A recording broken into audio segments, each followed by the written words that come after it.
Good morning, Ms. Diaz. Thank you so much for calling and asking for this conference. How can I help you? Good morning, Ms. Morin Silva.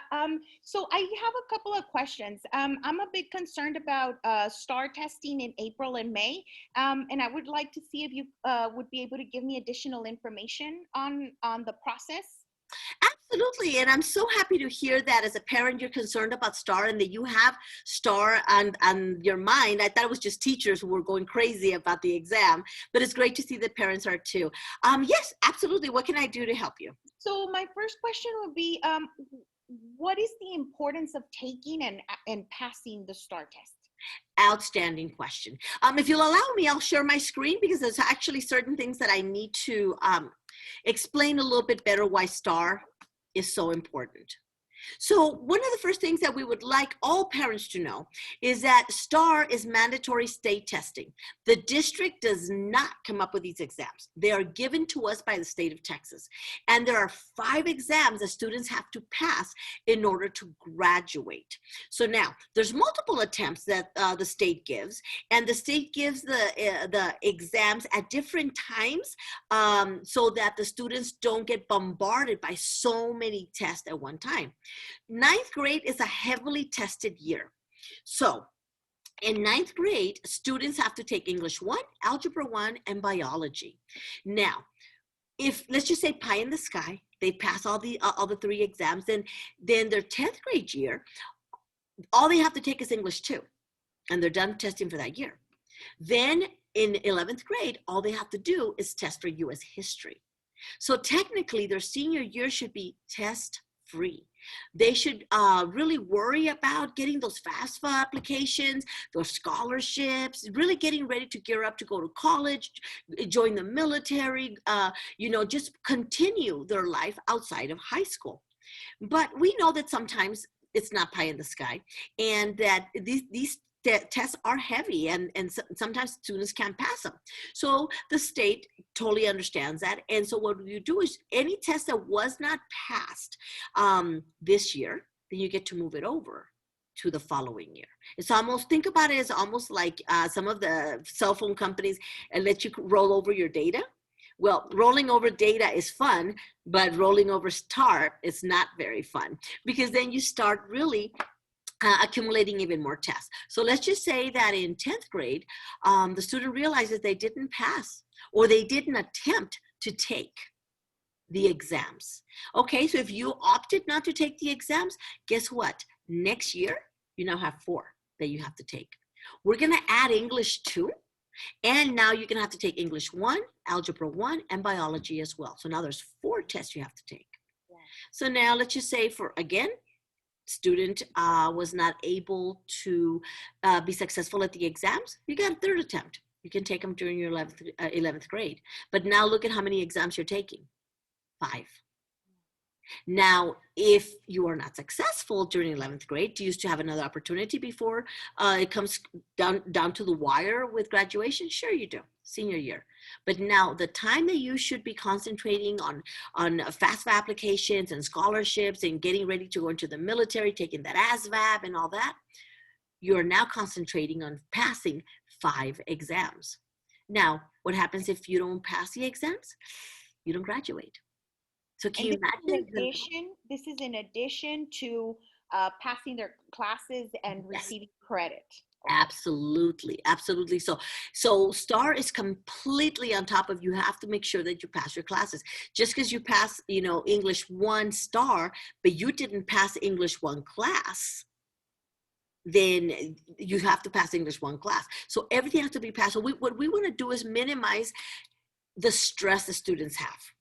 And so that's why it's super important that they take the test when the test is given. I hope that makes a little bit more sense. Yes, definitely, yes. Perfect. So why should my child take the exam this year in April all the way to May? Well, that's another outstanding question. Although you can opt out of taking this test, your child will be losing an opportunity to attempt the test. So I know there's a lot of rumors out there going on, well, my child doesn't have to take the test. You're right, they don't have to. But if they don't take the exam, what can happen? Well, they'll take it in December, Okay, they will have to still take it in December when we come back next year, but your child will not be in the core content class. For example, they will be in English 2. If they passed English 1, they're moving on to English 2. But they will still have to take the English 1 test. And the information is fresh right now. Right now, they are with English 1 teachers. So you want to take, because what we teach in English 1 is different than what we teach in English 2. Just take the writing, for example. In English 1, they're learning expository writing. In English 2, they're learning persuasive writing. So when they're in English 2, they're no longer going to be, completely engaged in the English 1 writing. So it's going to be important that they take it now when it's fresh. Okay. Okay. And a quick question. Will my child be exempt and receive credit for the STAAR test this year, like last year? Yeah, regrettably, no. Last year, I think, was one of those lottery wins. That's why we kept telling the kids, pass your class, because the state is offering that if you pass your class, then you won't have to take, the exam, and you were forgiven for that exam. So any kid in English 1 last year, and they passed the class, they automatically receive credit for English 1. So we don't have necessarily a lot of retesters for English 1 this year, but that was a 1 in a million opportunity. So no exemptions this year. If the student does not take the test, they'll only delay the inevitable, which means they will have to take it in December. And so will my child be considered a retester if they do not take the STAAR test this school year? Yeah, absolutely not. Absolutely not. Students that opt out of the test this year will still be considered first-time testers in December, but know that they're going to be testing with retesters. So they'll be in a bigger pool, because now they have the retesters and the first-time testers testing at the same time. Okay. And will my child be able to take the STAAR test at home? We wish that they would be able to, but no. They will not be able to take the STAAR exam at home. They're going to have to come to the school. Now at school, we'll have the paper version or the online version, and how a child is added to paper or online, we have to go through a lot of checks and measures. So if they're going to take it online, then they're going to use their own computer that the district has issued them, and they'll be using that, or we'll have computers here on campus, or we'll have the paper version, but they will have to take it here on campus. Okay, and how, if we do decide to send him to school to take the test, how will he be kept safe from COVID-19 exposure at school? Yeah, absolutely amazing question. All of us teachers were parents as well, and we are very concerned with the pandemic. But please just rest assured that we are following all CDC guidelines. And for example, we are adhering to strict social distancing. Our face coverings are mandatory for every person as soon as they step out onto our campus. We're taking temperature readings every single day. If anyone feels sick at any particular time, we have a nurse on campus. We have an isolation room. We have hand sanitizers. We have gloves. We have extra masks. We are taking every precaution possible when your child comes to our school to be safe. And this is not just at Bowie. This is across other campuses as well.